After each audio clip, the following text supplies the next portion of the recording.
Tonight, food safety concerns. The social media post prompting a local health unit investigation.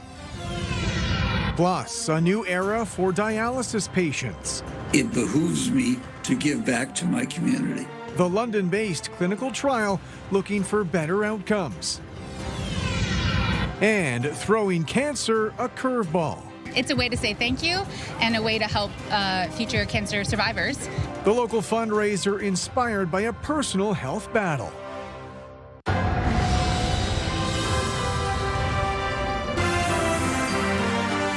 CTV News with Carlyle Fiset. Good evening. Thanks for joining us. We begin with major delays on the 401 today. Part of the highway was closed in Elgin County this morning after a transport truck and mobile crane collided. According to OPP, the westbound lanes were closed for several kilometers while police investigated and MTO crews cleaned up the scene. In a social media post, police say a trucker was trying to avoid a diesel spill. They're asking anyone with dash cam footage or who saw a vehicle leaking fuel around 6 a.m. to contact them. To the manslaughter trial at the London courthouse, and testimony today indicating the mother of the toddler who died didn't trust police officers investigating her son's death. With more on that, here's Nick Paparella. Under tough questioning from the defense, Roseanne Vanderweel continued with her testimony under cross-examination, recalling the days surrounding the death of her young son. Nathaniel McLellan was just 15 months old when his babysitter at the time, 46-year-old Megan Van Hoof, called Vanderweel to say the toddler was in distress. At the time, Van Hoof operated an unlicensed daycare from her home in Strathroy. As the weeks, months, and years passed with no charges being laid, Vanderweel told the court she became increasingly suspicious of the Strathroy Caradoc Police Service and didn't trust them, so she conducted her own research, saying there were odd things happening. I had heard the case was closed. I started to have concerns about the police investigation. When talking about Van Hoof specifically and why she suspected her, she said because not calling 911 was failing to provide the necessities of life. She spoke about the relationship Van Hoof may have had with some of the local police officers, saying, yes, I wanted her charged. Vanderweel said she tracked down Van Hoof online. I wanted to know what she said on her Facebook page because I was worried about the investigation. She continued, I was grieving. She was in a trailer park enjoying life. I had lost my son. The court has heard that Nathaniel died after suffering a head injury in October of 2015. Van Hoof would eventually be charged 6 years later in 2021. She has pled not guilty to manslaughter. Later, when questioned about any animosity she may have against the accused, Vanderweel responded, my focus was on the investigation because carrying anger or hating Megan is a burden too heavy to carry for me. It still is today. The trial is now into its second week. Nick Paparella, CTV News. Good evening, folks. I'm meteorologist Gerry for CTV News. We are blanketed by two areas of low pressure across the Great Lakes, pushing east to the Atlantic coast. And with this energy entrapped in the secondary system, we could see some isolated thunderstorms. In fact, we have within the vicinity of Lake St. Clair scattered showers, thunderstorms in and around Sarnia, moving eastward towards our great city in London, Ontario. I think there's some pocket disturbances still a possibility with warm enough temperatures to support this inclement weather. We'll break down what you need to know in terms of rain and storms over the next 24 hours and beyond. Carlyle? Thank you, Gerry. City councillors say they want more information about a supportive housing program for people experiencing homelessness after concerns were raised about living conditions.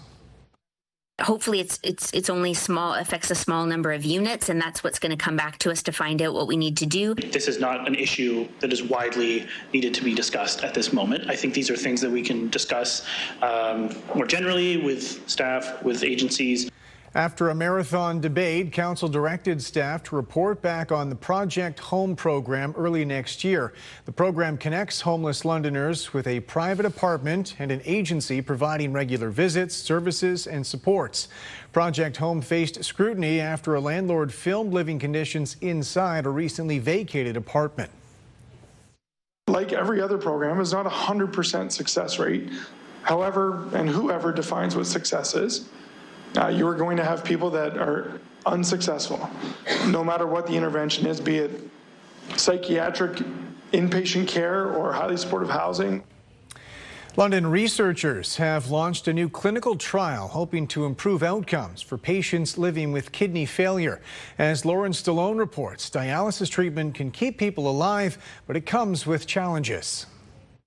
Frank Ansell used to spend his days traveling. Now his life tells a different story. For about 10, 12, 14 hours after dialysis, I am worthless. After nearly 3 years on dialysis, Frank says he knows the harsh realities firsthand. I see people sitting across from me having dialysis that get up and go and drive a city bus afterwards. I leave dialysis in a wheelchair. Now his next destination is helping to transform dialysis for future patients. I'm a patient advisor, and this opportunity was presented to me 2 years back, and I thought it behooves me to give back to my community. Frank is working with researchers in London who are testing a new dialysis filter they believe could help patients live longer, healthier lives. They want to make sure that what they're proposing from their perspective would be fine from a patient's perspective. Dialysis is an essential life-sustaining treatment for millions of people living with kidney failure. It uses a special filter to do the work of the kidney by removing waste, salt, and fluid from the blood.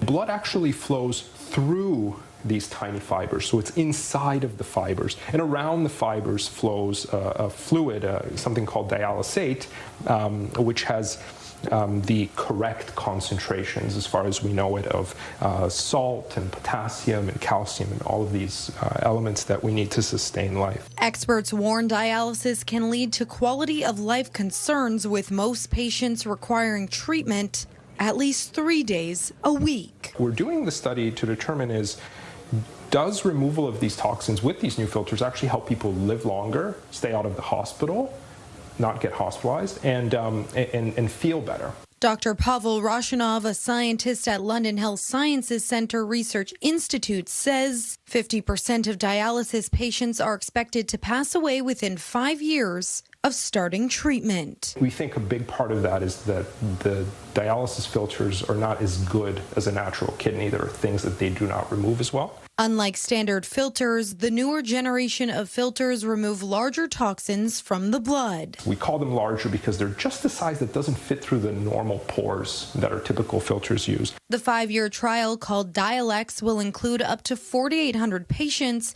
across more than 100 dialysis units in Canada. Participants will randomly receive either the standard filter or the newer type of filter. The study will track symptoms to determine if the new filter improves patient outcomes, something Frank says he's hopeful for. And while his days of traveling are put on hold for now, perhaps this journey is just as special. It's like a country club of friends. It's like you're in the pub, except nobody's drinking, and the patients are chit-chatting. It's actually, for how bad the experience is, it's a beautiful experience. Stallone, CTV News.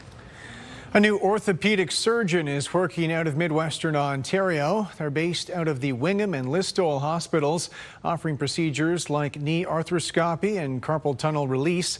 Previously, patients had to travel to London or Stratford for these procedures, so hospital officials expect this to save patients in Huron and Perth counties substantial driving time.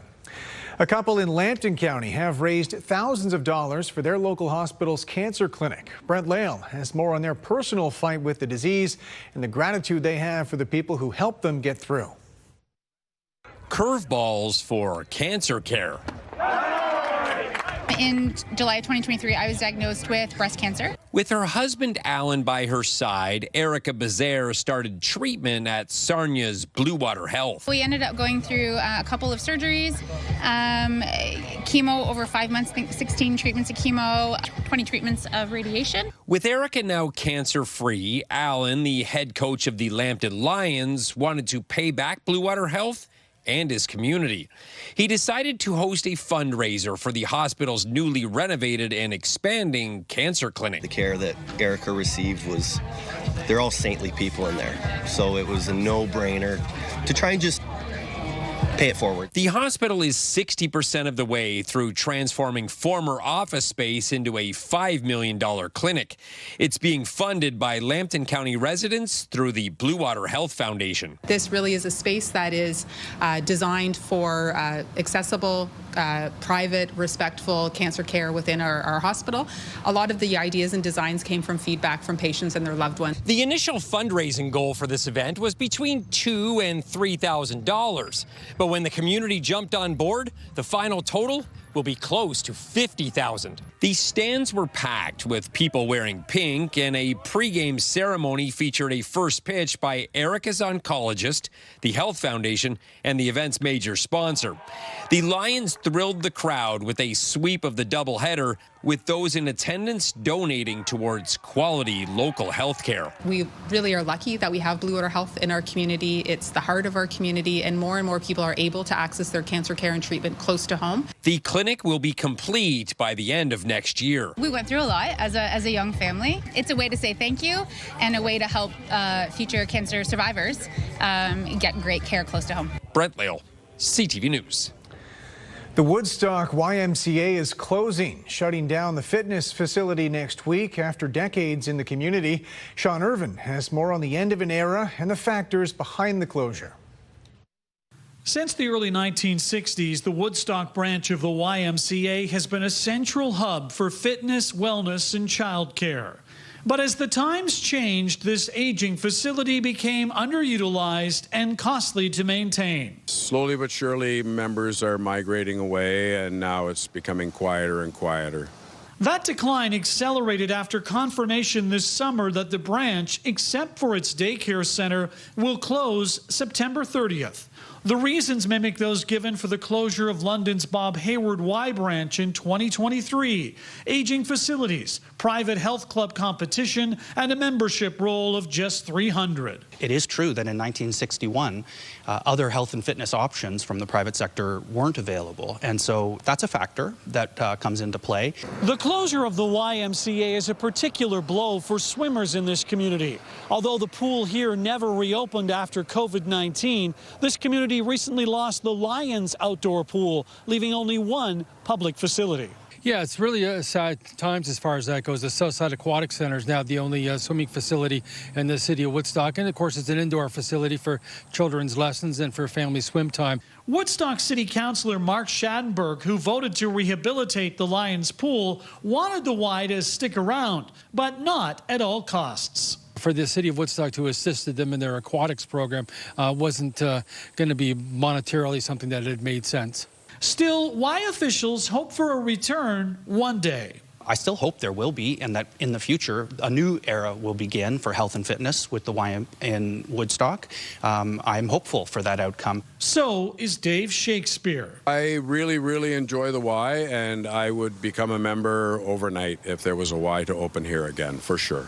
But with the current building soon to be on the market, a brand new facility is likely the only option for a return. In Woodstock, Sean Irvine, CTV News. A major food fundraiser today in St. Thomas. So today we're here at the 3M Harvest Lunch in St. Thomas. So we've got a couple hundred of our local supporters who came out to have lunch and also buy a meal for a neighbor in need. Between today's St. Thomas event and the Harvest Lunch in London, organizers say they expect to raise about $25,000 for local food programs. According to the United Way CEO, the agency supports 15,000 people across Elgin County and is seeing more demand across the board for supports. Everybody is feeling the pinch, and sometimes there's a little more month than there is money for too many folks in our community. So having a local agency where they can go to get a food hamper, to get baby food or supplies, really makes a big difference when times are a little bit tight. Our communities have people in need, and that's our community, so we get involved to try and make things better for the people who are having challenges. Coming up, the Prime Minister at the United Nations, and the event focused on Ukrainian children abducted by Russia. Plus, Nova Scotia hosting a pilot project aimed at making Canada's gun buyback program more effective.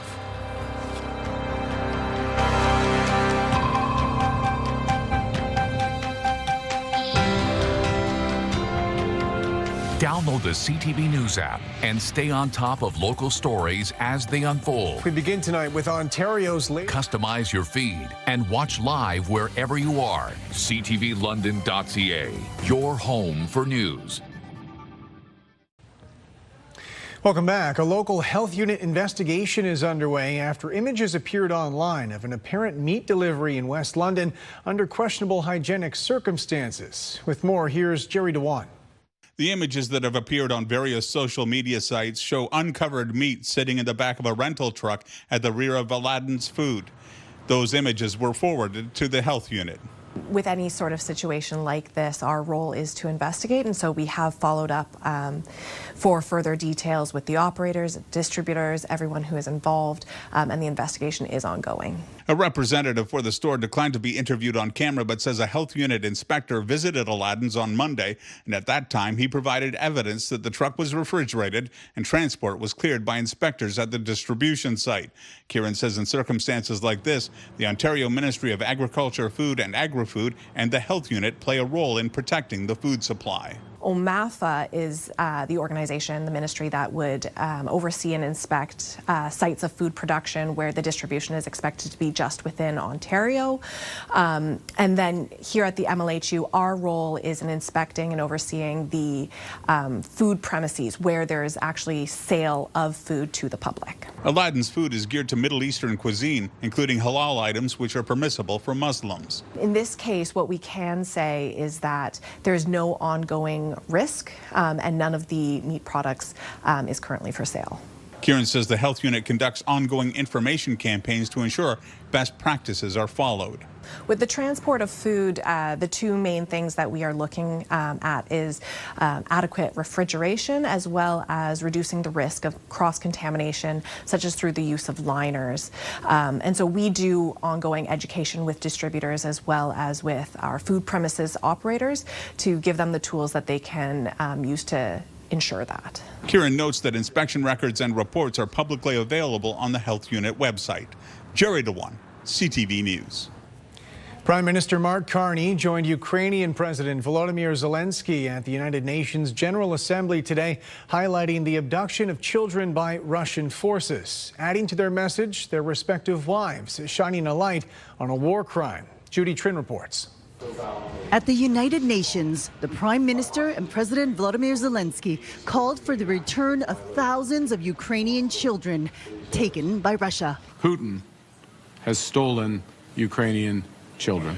Russia first abducted them and deported them. Together with our allies. The most emotional pleas came from their wives.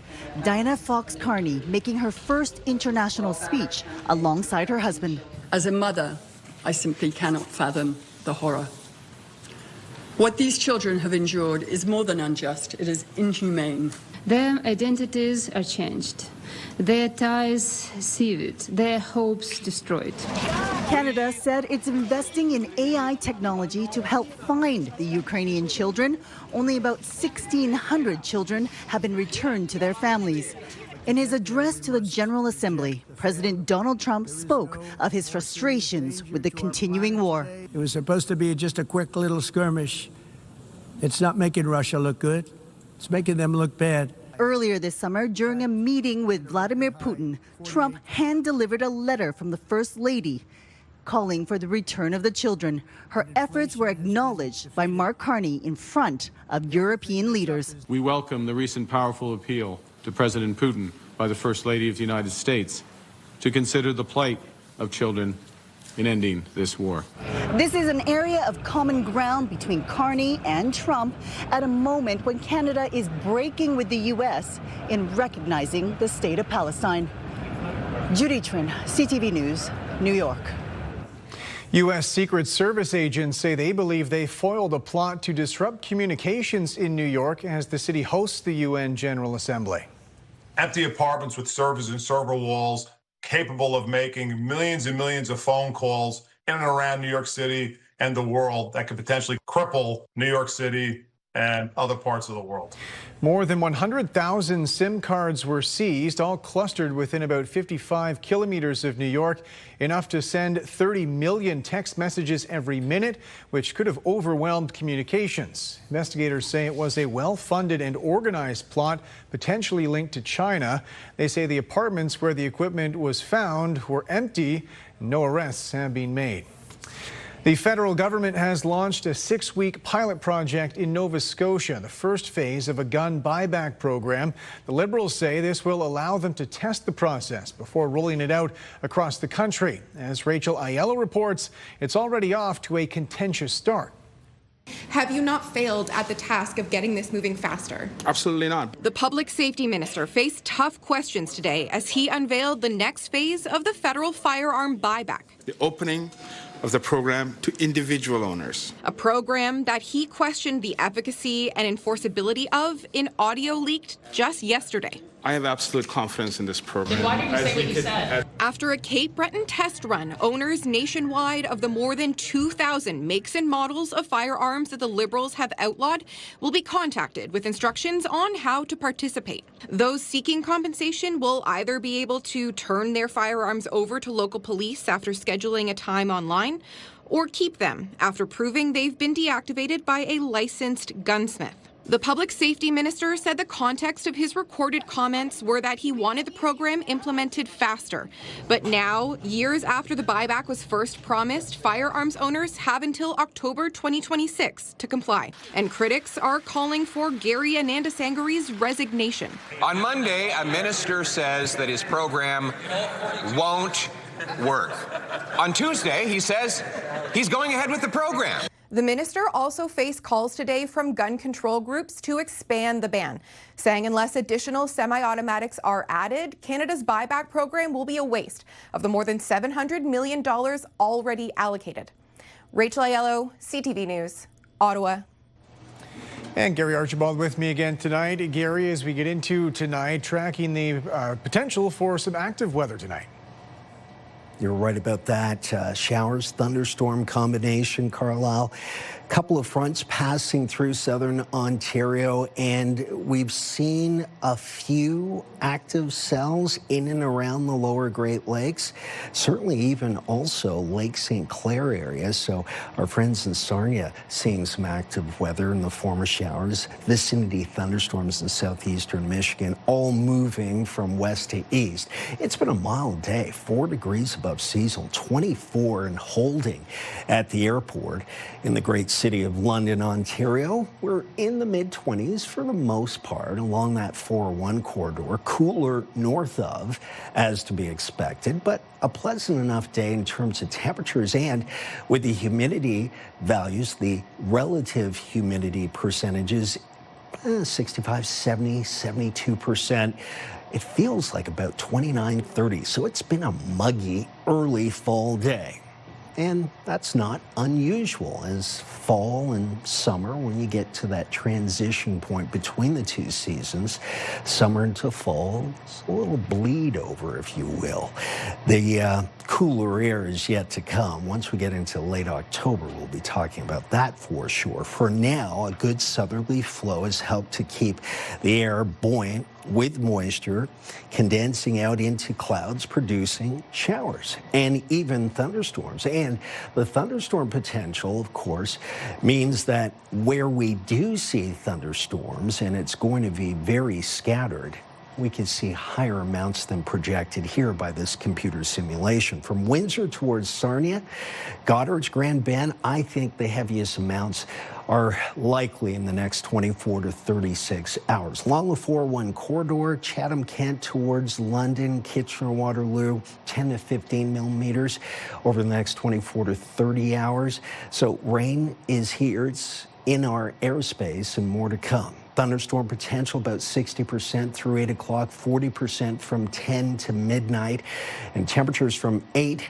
through to midnight Wednesday morning will only drop a couple of degrees, from 20 down to 18. So it's a mild evening and overnight. Take a look at our Metal Roof Outlet 7-day forecast. I'm calling for that rainy, cloudy weather to continue at least through Thursday, and still, there's a chance of rain early Friday, but I think Friday through the late afternoon, it's not looking too bad. We'll see some sunshine, and temperatures, note, are in the lower 20s this week, sub 25 degrees Celsius, and will be even cooler as we head towards Tuesday, a week from now. Sunshine's the story Friday afternoon through a beautiful weekend, and I think Monday, Tuesday, we're looking at sunny conditions and fair weather cloud. Again, a similar forecast for the Midwest. Wednesday, Thursday, cloudy showers, thunderstorm potential tonight into tomorrow, and temperatures in the low 20s, which is still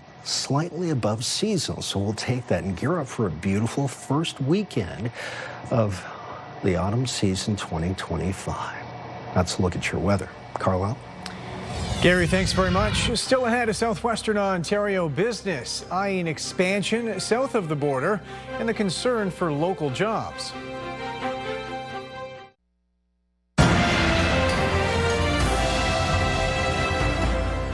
Officials with a Windsor-based food company say they're looking at establishing a foothold in the U.S. As Travis Fortnum reports, that has workers wondering if Canadian jobs are in jeopardy. We are about to announce in the next couple months a new U.S. facility that will be sinking roughly $50 to $75 million into over the next 4 years to support the growth of our company. Rather casually, during an interview on the Food Professor podcast, Dainty Foods CEO James Maitland shared news that the Windsor-based company will soon set up shop in the United States. Now, the announcement that you just mentioned, is this public, or is this a premiere for the Food Professor podcast? It's a little bit of both. We haven't officially committed to which site we're going with yet, but it's been known in the industry that we were investing in the U.S. While Dainty's news might not have been breaking, it did raise some eyebrows. Could Dainty be moving its operations out of Canada, scrapping dozens of jobs in Windsor and 140 years of history? Maitland saying unequivocally Tuesday, no. There's nothing to be concerned about Dainty Foods jobs. Hearing Dainty investing in the U.S. is only going to make Dainty Canada stronger because of the synergies between the two organizations, but there is zero risk for Dainty Canada at all. On the contrary, he points to a $35 million investment in Canada over the past 3 years and a new distribution center opening in Windsor this January, adding 30 jobs locally. Still, Maitland says the company hasn't been immune to tariff-related stress, at one point taking a 50% hit when levies were applied on both sides of the border, with 40% of their sales going into the U.S. The food professor himself saying the Dainty Foods expansion is pure good news. We need to celebrate companies that do invest elsewhere around the world to brand Canada. Charles Lebois says he understands the concern, especially after Diageo announced it will close its Amherstburg bottling facility and move that work to Illinois. But he says in this case, those concerns are misplaced. I mean, you don't really make a move like that just because of a presidency. I mean, it's just too short. Travis Fortnum, CTV News. New Stats Canada data shows Canadian trips south of the border are steadily declining.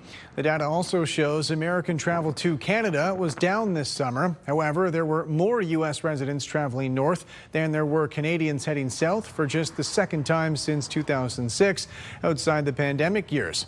The report also shows the number of trips to Canada by overseas residents was up more than 10% from July last year. Overall, Canadians are traveling less, with return trips down about 25% compared to 2024 figures. A Canadian couple who moved from one side of the country to the other say along the way they were caught up in a moving scam. Gerry has more on their experience fighting to get their property back. Alex Fox and Max Hill have been living with all of these boxes for months.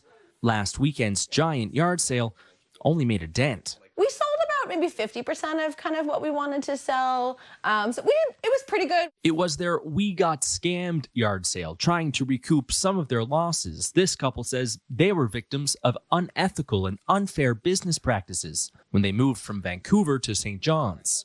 Weeks after a company they hired took all of their stuff, they were suddenly told the weight of their items wasn't 5,000 but 8,000 pounds.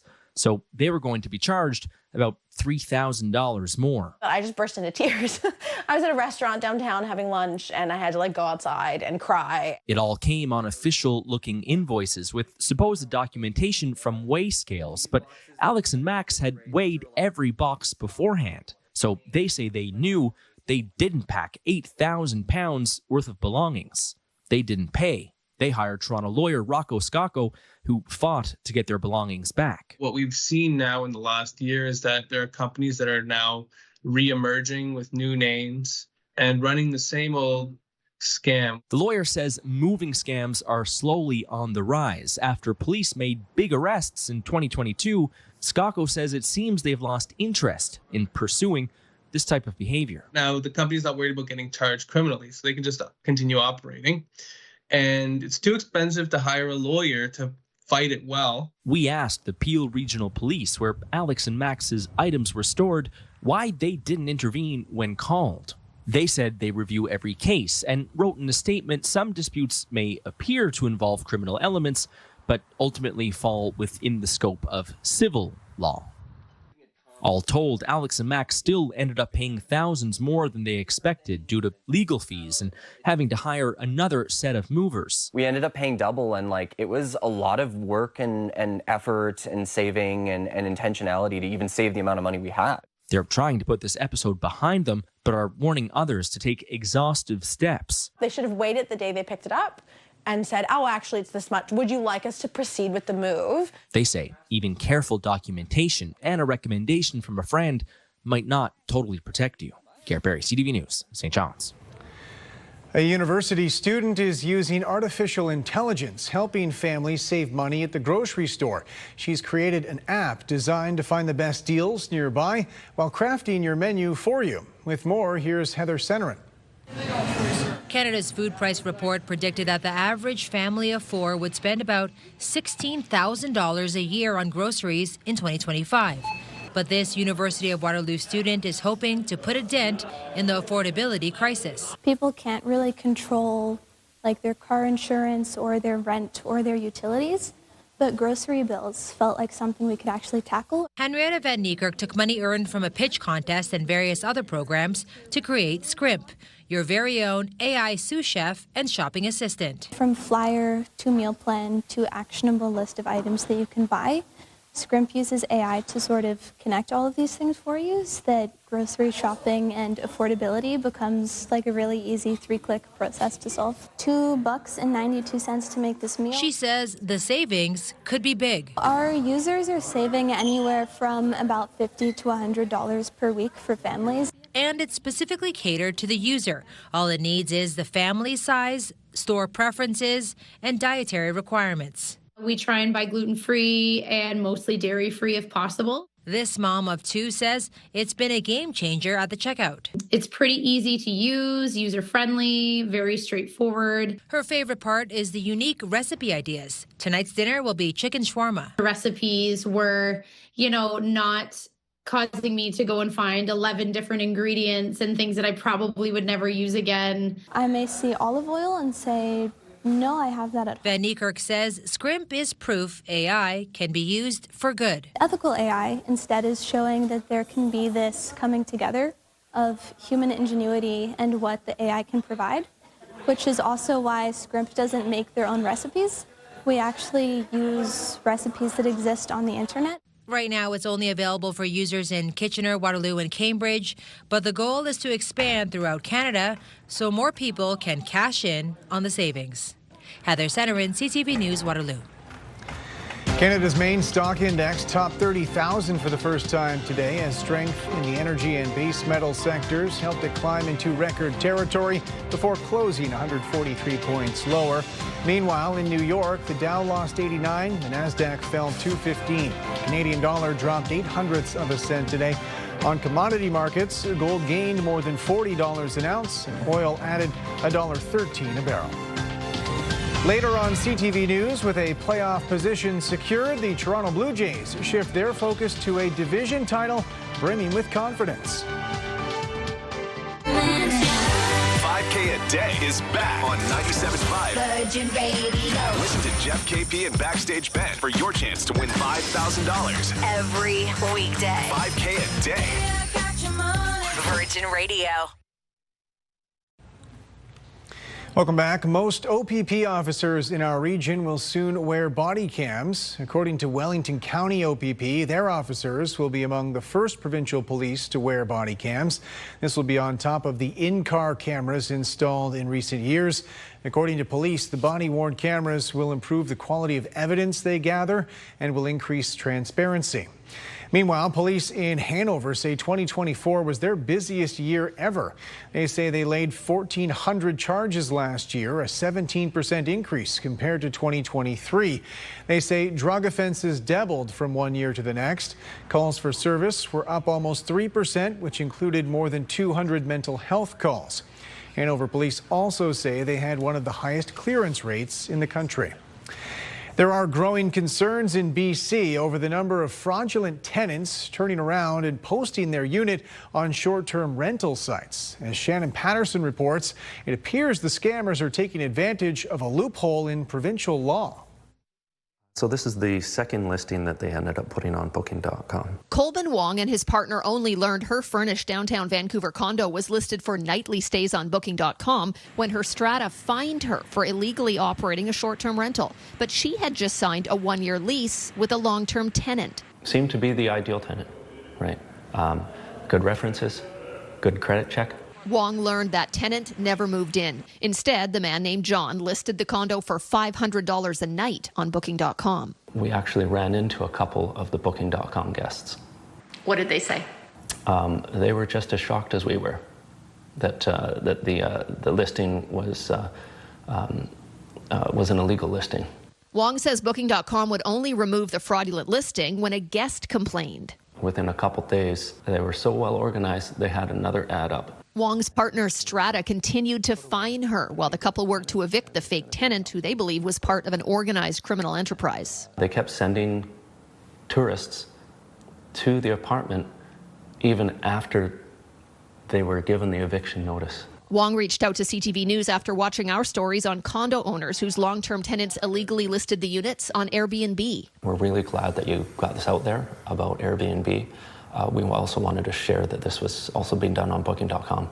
On June 2nd, the province brought in a new law that was supposed to safeguard against this. It says only registered short-term rentals can be advertised and booked in British Columbia, and the listing is supposed to include a valid registration number. But all the fraudulent listings CTV News has investigated claimed the unit was exempt, which isn't possible for a downtown condo. So they leave it up to the host, and a host can say whatever they want. Booking.com did not respond to a request for comment. In response to an interview request from CTV News, the Ministry of Housing and Municipal Affairs sent a backgrounder on rules that short-term rental hosts and platforms are expected to follow and penalties they could face if they don't. Until someone forces them to, I don't think anything will be done. Wong's partner was finally able to evict the fake tenant, and she's hoping her strata will waive the $9,000 in fines she incurred while the unit was illegally listed on Booking.com. It's been an extremely stressful situation. Choosing another long-term tenant was also stressful. Wong hopes this time the person who signed the lease actually lives here. Shannon Patterson, CTV News, Vancouver. Tomorrow on CTV News, an official update expected on the City of London's response to homelessness. Details on what's working and what isn't tomorrow on CTV News at 6.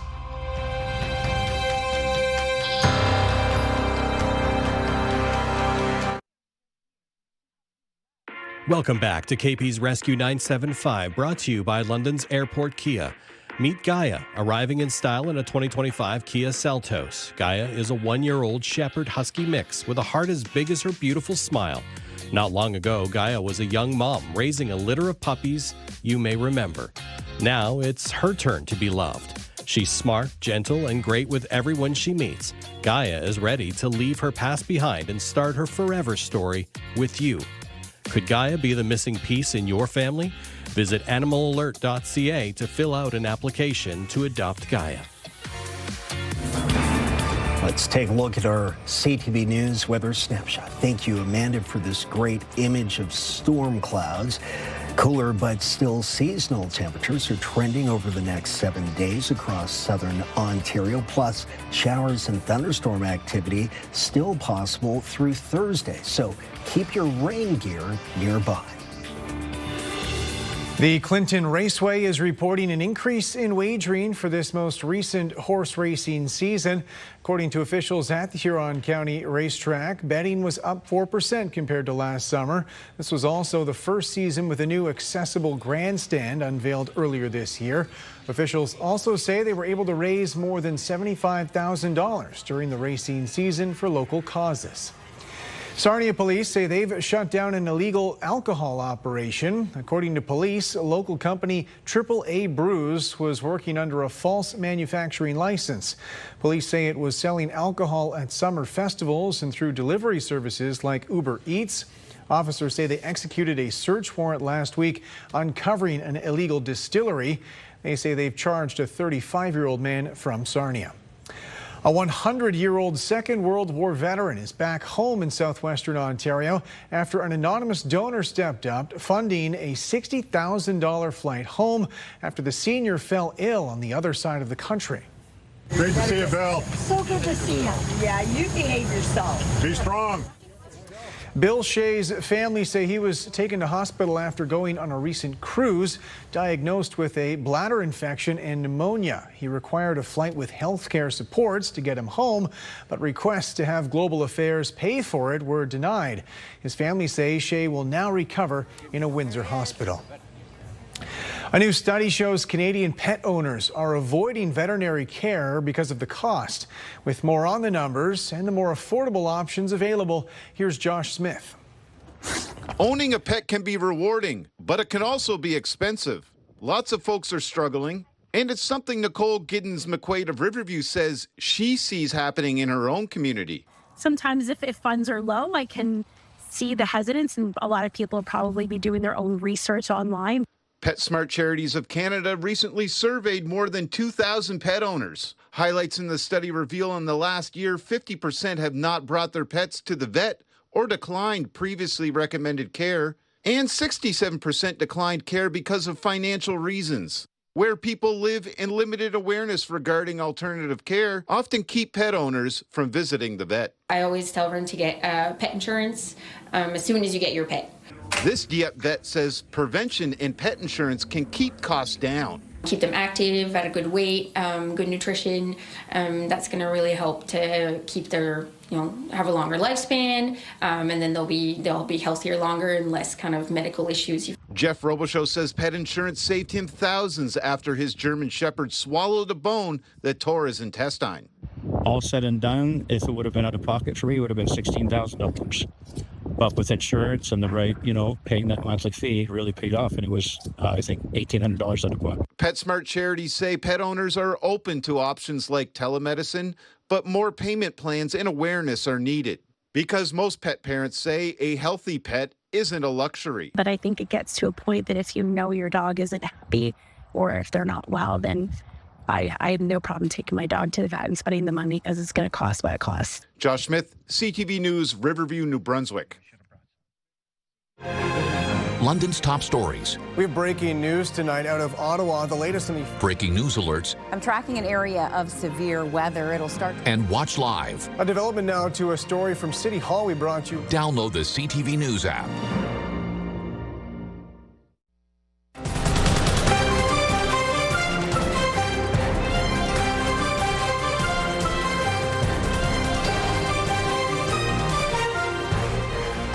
Finally tonight, the Toronto Blue Jays are about to take the field for their final homestand of the regular season.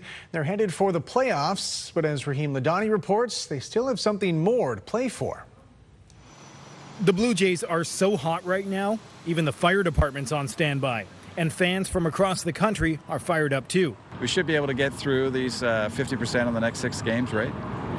To make sure we clinch first place.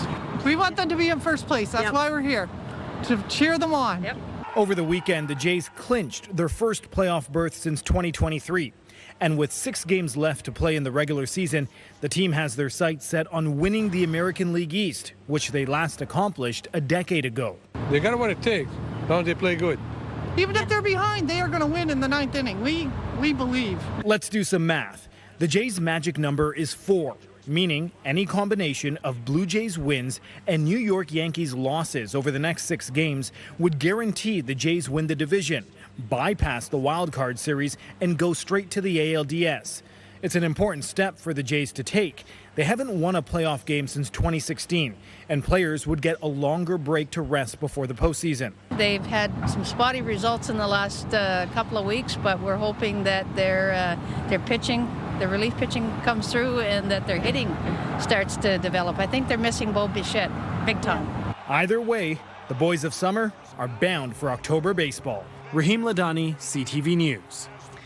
That's it for us. Thanks for watching. For your latest local headlines, you can always head to our website. I'm back tonight with your late news at 11. Bye for now.